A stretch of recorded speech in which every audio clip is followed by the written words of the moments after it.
Okay, we've got Michelle Sandoval. Michelle, thanks so much for doing this. You're welcome. So you are a longtime participant of FEI, now on our advisory, and thank you so much for participating that way. So you already know that our theme is harvesting innovation and sowing the seeds of future growth. And you had a heavy hand in that theme. What does it mean to you? Well, I mean, harvesting innovation is really about going out there and identifying the opportunity spaces and then being able to have the right resources, vision, et cetera, to then make the most of it, right? And so when I think about harvesting innovation, especially coming from an agriculturally based organization, it really is about how you have planned for that innovation over time and then making sure that you've nurtured it to a point where it's going to be as impactful as possible. And so when you say sowing the seeds of future growth, I mean that really then is you reap what you sow, right? So what you create, what you plan, what you develop then is ready to be introduced, into the world.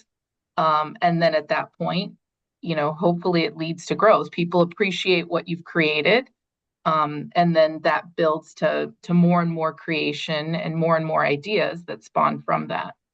And you did a great job of talking about just that in your session for FEI 2024, where you brought your head of sales, Steve Wallace, who joined us to have a true end-to-end innovation conversation from idea to go to market and scale. It wasn't just your session last year. We've been talking about end-to-end innovation at FEI for quite some time.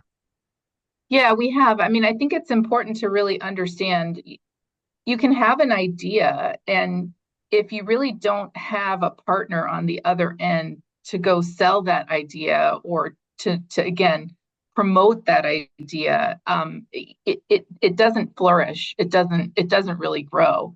And so you do need to think about who your end-to-end resources are, and think about how innovation upfront in the funnel, what reasons to believe, what product attributes, how are you going to talk about it, market it, even while it's being created, needs to be at the forefront of an innovator's mind, knowing then how that leads to the sales story and how it might be perceived in the marketplace relative to its competitive set. One, once you've created and launched that innovation. That's fantastic. And, it's so kind of great to hear you say that because we have that original name, front end of innovation, which is kind of a little bit of a misnomer now. And it really crystallizes how it's a misnomer to hear you say that. What are you most excited about for FEI 25 in May? Well, I I really always attend FEI mainly for the networking opportunities and the opportunity to meet innovation experts, innovation partners. It's not just the folks that solely innovate that come to FEI.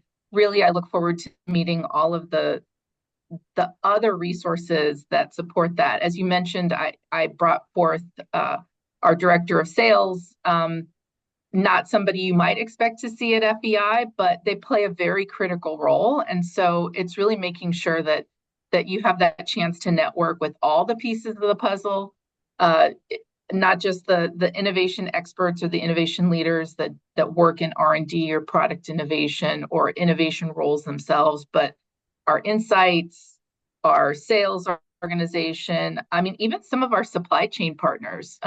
People sometimes fail to think like innovation really means something new. Sometimes innovation can be a reinvention of how you do something else. And there are many great examples, in many industries on how you can innovate in different areas of your organization and drive a significant amount of success. And we're going to bring them to FEI 25. Can't wait to see you in a couple months.